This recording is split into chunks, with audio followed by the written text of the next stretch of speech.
What is up, everybody? It is I, Ronin, and today I'm coming at you with a learning how to play for Dragoonity. So Dragoonity, actually, like as a pure build, is probably one of my favorite decks. There are of course sort of like combo-licious versions, but you know what? I prefer the pure, just make the synchros. And also, just a quick little explanation. Might have noticed that there hasn't really been a video in a few weeks. Well, that's because I just started back at school. I'm currently in my senior year of college. Just moved into an apartment. I have a roommate. He's awesome. But it has been very busy and there have been several complications. So, yeah, not much time to do video stuff. But, settled in. Things are mostly figured out now. So, yeah, I got time to get back to it. So, let's talk about Dragoonity. So, if you don't know, of course, they're a pretty old archetype. I believe they were released in like 2007, and they were basically like one of the original synchro climb decks. Effectively, what you do is you make Vajra here or Vajrayana. They have weird names. Basically, you make one of these ones, then you can climb into the bigger ones from there. They have received a lot of support throughout the years, and they recently received some new support that makes them actually very good. So we're going to go ahead and start with the new support, just because that's probably the things you are least familiar with. So first up, we have one of their new main deck monsters, Dragoonity Armagram. It is a whole level 10 wind dragon with 2900 attack, 2000 defense, and it lets you banish 2 dragon or winged beast monsters from your grave to special it from your hand or grave. It lets you target face-up monster on the field to negate effects, and that monster will then lose a whole grand for each equip card you control. If you don't know, that's kind of the thing with Dragoonity. They equip their own monsters, so that's pretty neat. And when an opponent's monster is destroyed by battle and sent to the graveyard by anything, you could equip it to this card as an equip spell, so, sort of fueling its own ability. These are all hard ones per turn, so it's not bad. I mostly have it as a one-of because it is searchable by Dragoonity Glow, which is pretty great, as well as being a non-extra deck option as far as like a strong monster goes. So, yeah, it's pretty cool. The other new one that I'm personally most excited about is Dragoonity Legatus. So it's a level 4 winged beast with 1800 attack and 1200 defense. If you control another Dragoonity or the Dragon Ravine spell, you can special it from your hand. And if you control Dragoonity monster cards in your spell and traps card zone, which you more than likely will, you can just target a spell trap on the field and destroy it.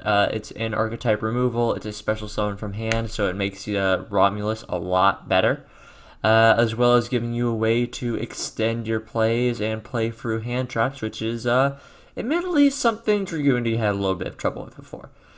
Now for the final new monster, at least in the main deck side, we have Dragoonity Ramus. So it is a level 2 Dragon Tuner, wind attribute, 800 attack and defense, and it lets you can discard it to search Dragon Ravine, which is insane. We'll go over that next. Also, if you control a Dragoonity monster, you can special it from your grave, but banish it when it leaves the field, and it cannot be used as synchro material except for the synchro summon of a Dragoonity monster. Both of these are hard ones per turn, so any way to get to Dragon Ravine is insane with Dragoonity. Basically, this makes your plays, you always want to have Dragon Ravine on board. No questions asked. But yeah, so level 2, though, it's also a tuner, so it's pretty good. Pretty solid stuff. Now, because, again, we just mentioned it, let's go ahead and talk about Dragon Ravine. So, it's the Dragoonity field spell. It has 2 effects that are once per turn that you activate by discarding a card. Either you add a level 4 lower Dragoonity monster from your deck to your hand, or you send a dragon monster from your deck to the graveyard. So, what you could do with Dragon Ravine is send one of your tuners to the grave, which you kind of want them there for the purpose of equipping them, or your Armagram, or possibly something you can banish from your grave to do a thing, sort of like, Dragoonity Glow. lots of things you might want to send to the graveyard, and that's usually where people do it. The classic combo being send God, what's that one dark dragon? The pay half your life point dragon. I'll put his name in the video somewhere. Don't worry.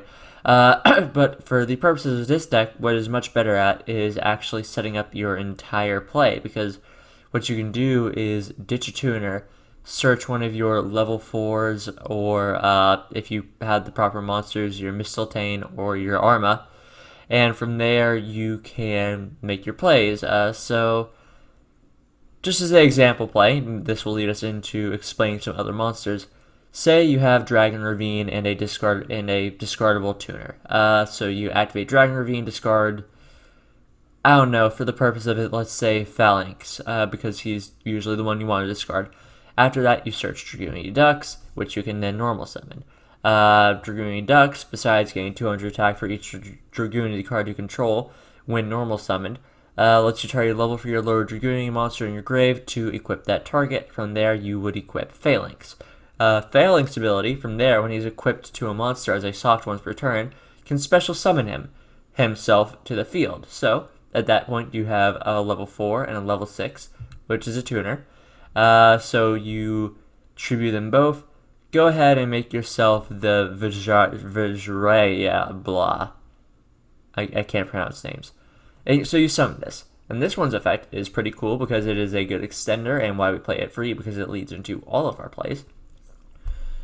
Whenever a synchro summoned, you can try to level 3 or lower Dragoonity monster in your grave to equip it to this card, and once returned, you can send an equip card equipped to this card to the grave to double its attack. That's usually relevant, but what we want it for is because we can then re-equip our Phalanx to it. From there, we can re-special summon Phalanx and go into a level 8, which could be Barcha or Crystal Wing. So Barcha from here lets you equip even more Dragoonities whenever he is summoned, so you could again equip your Phalanx, bring it back, and then from there you could make either of your level 10s, be it the new one, Arbiter or Ascalon. So just to go over what Arbiter does, is it requires a Dragoonity tuner and non-tuner. It has a monster effect. It has a monster effect negation, the only cost being banishing a Dragoonity monster from the grave. And it banishes the monster that activated, which is pretty good. Whenever it destroys a monster by battle after damage calc, that monster is banished instead, or you can choose to banish it. Usually you will, because get rid of floating effects. And when it's destroyed by a card your opponent controls, it heavy storms your opponent's board. So yeah, it's honestly an insane card, and with a big body, it's pretty great. Ascalon, sharing the same stats, is a much better sort of offensive option. It has the sort of same summoning requirements, and once per turn you can banish Dragoonity, well, not even once per turn, sorry. You can banish your Dragoonity monster from the grave to target a monster your opponent controls, and then you banish it. And if this synchro summon card and its owner's control is destroyed by an opponent's card, you can special summon a Dragoonity synchro of 3,000 or less attack from your extra deck. This is treated as a synchro summon. So at that point, you could go into your Barcha, you could go into your Gaia Dirge, which can give you a search for discarding a Dragon or Wing Beast. You could go into your Verajara again to re-equip your Phalanx and set it for next turn if your opponent doesn't have much of a board on board. There's lots of ways you could go about it. And just to be clear, Crystal Wing, it's a quick effect monster negate. It gains a bunch of attack. It's usually what Dragoonity goes for, and what you'll usually be making if you go for Phalanx. So yeah, that's kind of like the explanation of the combo. Now, of course, there are ways to sort of play through, because the big weakness of the deck is that it's kind of weak in the normal summon game. Generally speaking, if you stop their normal summon, you stop them. A lot of the new support stops that and helps with that. Like example, Dragoonity Glow, which lets you search a level 5 or higher Dragoonity monster from your deck or grave and add it to your hand. Then you can banish it from the grave to target a monster card in your spell and trap card zone, equipped to Dragoonity to special and defense. Both of these are once per turn. And you might be wondering, okay, so you can search Gram with this, cool. Why does this help you play through things, though? Because it lets you search Mistletoe. So, Mistletoe is a very cool card. It's a level 6, 2100 attack, 1500 defense, that's whatever. What matters is it can special summon itself by sending a face-up Dragooning monster you control to the grave, and when it's normal or special, you can get a Dragooning monster in the grave, equip it to this card. So, graveyard setup's pretty important in this deck, not gonna lie. It has a lot of ways to set up, though, so we usually don't worry about it. So, example, as a play, you could say, okay, we go for the original play, you summon your ducks, it gets Veilered or something, I don't know. At that point, if you have your Glow or a Mistletoe already in hand, you can tribute the ducks, summon this, get your Phalanx, and while you are certainly going to be missing some steps, you can go right back into making plays, basically going into whatever you want. So, very good card. The fact that it's searchable is insane now. However, a few other play starters we have is, a other play starter, to be accurate, is Dragoonity Sonatus. While it's on the field, it lets you discard a Dragoonity card to equip a Dragoonity tuner from your deck to it. However, you are then locked into dragons from the extra deck for the rest of the turn, which is fine because we play mostly dragons.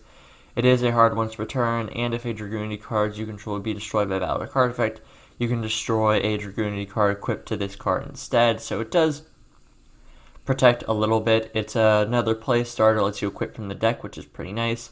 However, it is also a situation where Veiler sucks. Now, get on to our final two tuners. We have Dragoonity Cost, which effectively does the same thing as Phalanx.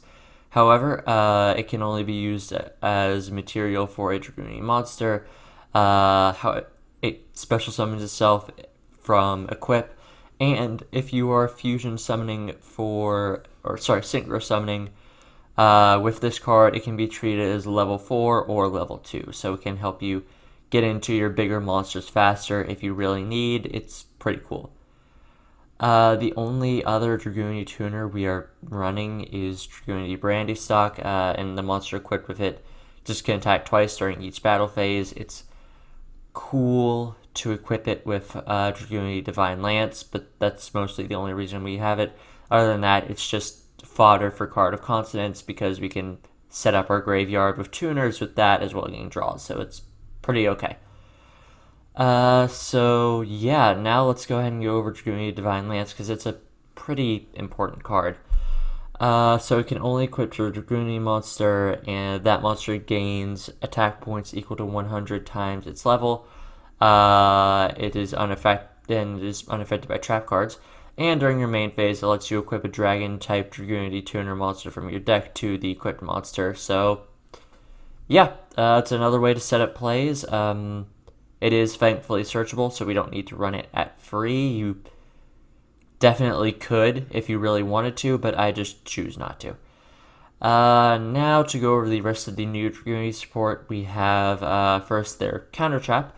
Dragoonity Purgatory is effectively just a spell trap negate while you control a Dragoonity Synchro monster, and if you do, you banish that card. Then, if you control a level 10 or higher Dragoonity monster, so one of the boss monsters effectively, you can make a Dragoonity monster you control gain 100 attack for each face-up banished card. It is a hard one to return.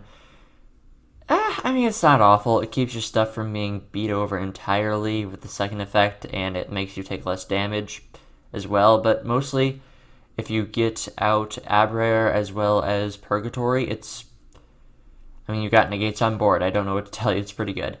Now for our final main deck card, we have Dragoonity Draft. It is a continuous spell trap, and when it's activated, it lets you add a Dragoonity monster from your grave back to your hand if it's level 4 or lower, and if your Dragoonity monster whose original level is 5 or higher attacks, it is unaffected by your opponent's card effects till the end of the damage step. It is a hard one's return. So, it's a pretty good recovery and offensive option, but generally speaking, this deck wants to go first, so it's perfectly fine to have it at 1. I like having it at 1 just because it's usually something you only want if you're trying to search it. So you could play it like 1 or 2, definitely not free though. Now to go over the rest of the extra deck, because I think that's the main deck except for like Terraforming to search Dragon Ravine and Called by the Grave for another way to stop hand traps. Beyond that, though, we just have the Nightmare Trio because, removal's nice. And we also have the Link monster Dragoonity Knight Romulus. So it requires 2 dragons and or winged beast monsters that are not tokens. When it's Link summoned, you can add a Dragoonity Spell Trap or Dragon Ravine from your deck to your hand. And if a dragon monster is special summoned from the extra deck to a zone this card points to, except for during the damage step, you can special summon a dragon or winged beast monster from your hand defense position. However, its effects are negated and it cannot be used as link material. These are hard ones to return. So we mostly have this to search the spell traps. There are times when you can just link off 2 random monsters to make it. Other times it's a good way to sort of extend and establish a more firm board. So, it's pretty good. It also gives us the ability to sort of run the spell traps at whatever ratios we like. So, yeah, solid stuff. The side deck, pretty standard. We have free Nibiru in case, need to drop the rock. 2 Gamsail in case it needs a turtle on it. 2 Lightning Storm in case we kind of feel like going second. Free Dark Ruler No More in case we go up against like Adamancipator. 2 Twin Twister in case spell trap removal becomes relevant. 2 Imperial Iron Wall because we need the graveyard setup and against banished decks that sucks. And 1 Red Reboot in the trap heavy matchup. So, if you are new here, we just go over a couple replays. I show you the deck doing well, not so well, the combos I saw, what I did like, what I didn't like, what I thought I did good and bad, etc. so forth. But all that being said, I will see you all in the first replay. Okay, going to the first replay with player. We are tab as per usual, and this will be us going first. And I think what this game really shows off is just the deck's ability to recover consistently, I think, is honestly the strongest aspect of it. But you're all going to see how that goes down. So we are going first, which is ideal with this deck. But let's get right into it. So we are going to go ahead and start by activating our Ramus from hand to go ahead and search our Dragon Ravine. At which point we'll activate Card of Consonance to go ahead and put a cost in the graveyard, get some draws. We don't get too terribly much off of it, but we get enough. So we're going to go ahead and activate Dragon Ravine, discarding our Phalanx because that's also go down in the graveyard. He is going to go ahead and ash it, however, which is a little unfortunate for us, but we can play through because we have Dragoonity Glow, which we'll use to search our Mistletoe. At which point we normal summon Cost, which will give us the ability to special summon Mistletoe. And then Mistletoe will go ahead and quit Cost. Cost will bring itself back. We're going to go ahead and make our Adair. We will be holding on to the Lance in hand in case we can recover next turn because this is not a hugely formidable board. This support makes it so Dragoonity can play through like a hand trap, just not particularly well. But so now is going to be on to our opponent, who's going to go ahead and start with the Pot of Desires. Not sure why he didn't use Shipyard first, but hey, I guess I'm not him. However, he is going to summon the Golden Hair, which gives him the ability to special summon Bluebeard from hand. And he's going to go ahead and make the Almirage, with Golden Hair reviving herself as a tuner. Then player is going to go ahead and make the Blackbeard, which he'll be able to use Bluebeard to turn into a monster. But he's also going to go ahead and search Amulet instead of, like doing things with Redbeard, then getting rid of a Judgment. So he's going to go ahead and activate the Amulet, use its effect to equip a new monster with something, so he gets the ship Bran, which is pretty good. So he's going to go ahead and attack over Adair, and as Adair has the heavy storm-like effect. Well, I guess it's a Harpy's Feather Duster, honestly. So it's going to blow away his 2 spell traps. So we do take a little bit less damage, which is pretty good. And then it's our turn. Thankfully, it's a bit of a dead draw, but thankfully that does not matter because we have Dragon Ravine. So we're going to use Dragon Ravine, go ahead and drop it to summon our ducks, or search our ducks. Then we're going to search ducks. Ducks will go and equip Phalanx, and from there we start synchro climbing once more into our Ascalon, which is able to just banish monsters. And then we're going to go ahead and give it the Dragoonity Lance, which would have let us equip something from the deck, as well as banishing these 2 monsters. We would have equipped Brandy Stock, which would have given Ascalon more than enough attack points to OTK from there. So, that's the deck kind of playing through things and just being so extraordinarily consistent. However, the deck also has a fairly decent going second game, which we will see next time. I'll see you guys there. Alright, welcome to the second of actually 3 replays today, so that's pretty exciting. Again with player, and it's actually going to be a Dragoonity mirror match this time. So we will be going second. We've both opened decently. I mean, there's really no such thing as a bad hand when you have Dragon Ravine, so yeah, we've both opened really well. However, our opponent will be going first, so let's go ahead and see what they do. So our opponent's going to go ahead and activate the Dragon Ravine. We do not have hand traps, so nothing we can do to stop it. So he's going to drop the Graham to go ahead and summon the Sonatus, sending the Gizarm, which I guess that means he's playing Trident, to get the cost onto Sonatus, and from there he's going to go ahead and make the Virara, which will give him his cost back to go ahead and make Adjair.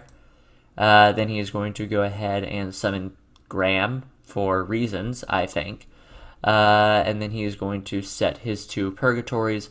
So he doesn't have an awful board. He has a Monster Negate, he has a Spell Trap Negate. Both of them banish. It's pretty okay.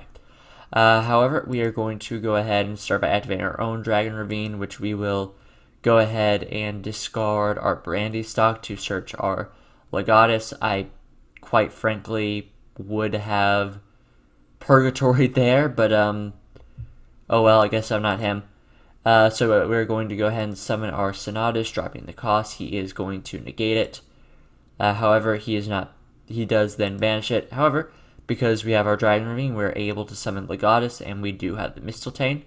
So we are able to get our cost back and begin to make plays. We are going to start by using Ascalon's effect to banish the Adjair, so it will not be destroyed, and get rid of our Dragon Ravine. And then we're going to attack over the Graham, so that is a cleared board. However, he can pretty easily get back into a Dragon Ravine. So he's going to go back to our opponent, who's going to go ahead and draw his own Brandy Stock. I don't know why he disconnected there. He could have done something, so I'm not super sure why he left his play off there. But yeah, so that's kind of the deck going second game. It is also pretty tough. And we have one more replay, just showing the deck sort of in a tighter spot. Well, actually, no, sorry. I was referring to the first replay there for some reason. No, we have another game where we just get to see the deck kind of going nuts. But yeah, I'll see you guys there. Alright, welcome to the third and final replay, this time with Tree Home 95, as opposed to Tree Home 94, who is a absolute dick. Yeah, so our opponent is playing some Dark Magician, who has opened, like, they opened Circle Rod. That's really good. That's just great. That's just good. You set up, as well as, like, the Apprentice Illusion Magician, like, you can get yourself a Dark Magician off that. Like, it's a good hand for this fella. However, we are going first, and we have opened pretty well ourselves, but let's go ahead and get right into it. So we are going to do the natural first move of getting Dragon Ravine, go ahead and activate the Cards of Consonance to go ahead and put our Phalanx in the graveyard. From there, we're going to summon Sonatus, which will allow us to special summon our Ramus, because we now control a Dragoonity monster on the field. However, Ramus is now going to be banished, but we've already put a Phalanx in the grave, so we're fine with that. So we get it back. Bang, go ahead and activate the Dragon's Ravine, activate its effect to add a level 4 lower Dragoonity, going ahead and getting the costs. So then we're going to special summon our Legatus, at which point we're going to make our Romulus, which is going to let us search a spell trap. So we're going to go ahead and search the Divine Lance, and we're going to activate our Divine Lance onto our Virara, use its effect to equip from deck. We go ahead and put the cost out, go ahead and use our cost to make our Agere. I choose not to special summon cost from hand here because wouldn't really be much point in all that, but we are going to go ahead and start Purgatory, and we have our 2 negates as well as plenty of graveyard setup for next turn, so it's pretty solid.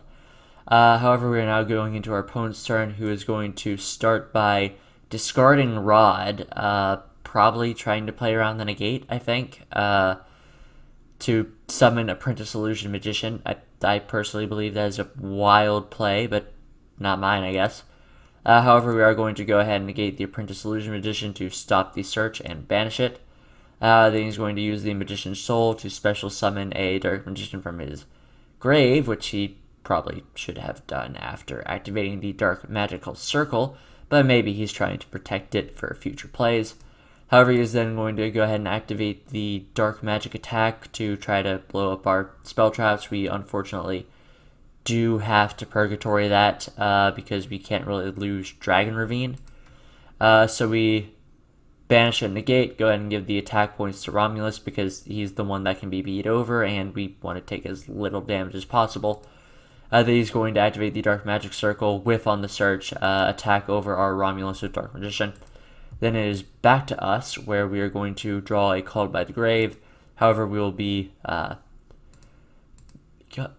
discarding our cost to get ducks to go ahead and continue to make our plays. So we're going to go ahead and start the Synchro Climb real quick, which is pretty good. Our Ascalon does get warning, which is unfortunate. However, we're then going to attack over Dark Magician, and because we all know Dark Magician likes to have their Dark Magicians in the grave, we're going to go ahead and banish it with Adrair's effect, so pretty solid. Then we set the Called by the Grave, just in case. Our opponent does get the Magician's Soul, which is good for him until we go ahead and decide to banish that Dark Magician so he can't summon it. So that's 2 of the Dark Magicians gone.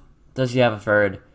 Yeah, he has a third, but no way to access it. So he's going to go ahead and end his turn, and then it is on to us. We can go ahead and use Dragon Ravine to get rid of Legatus because it doesn't help us too much here. Instead, we get Ducks to make yet another play. So that's pretty good. We make Romulus again, go ahead and search the Purgatory for just in case we need it. And then we are going to go ahead and attack. Set our Purgatory to just sort of seal that nail in the coffin, and at that point our opponent surrenders. So this deck, I think, is very good. It's consistent, the boss monsters are solid, it sticks to its game plan, and on its own, especially with the new support, I think it can be a okay rogue contender. The primary issue with this deck is so much relies on Dragon Ravine. Like, if your opponent finds a way to stop it, your plays just get so severely limited. Like, obviously things like Legatus and Mistletoe help, but they're more a band-aid to the greater, like, wound that is bleeding out. So yeah, I like the deck. I think it's a lot of fun. Just wish it wasn't so heavily leaning on Dragon Ravine. But yeah, so that's gonna be the video. Let me know what your thoughts on the decks were. On the deck were words. Is there any way I could improve it? Anything I did particularly good or particularly bad? Is there any decks you want me to maybe try playing in the future? I'm always open for suggestions like that, and I do want to hear from you guys. So yeah, all that being said, like if you liked, comment if you have something to say, and subscribe if you want some more. This has been Ronin, signing off.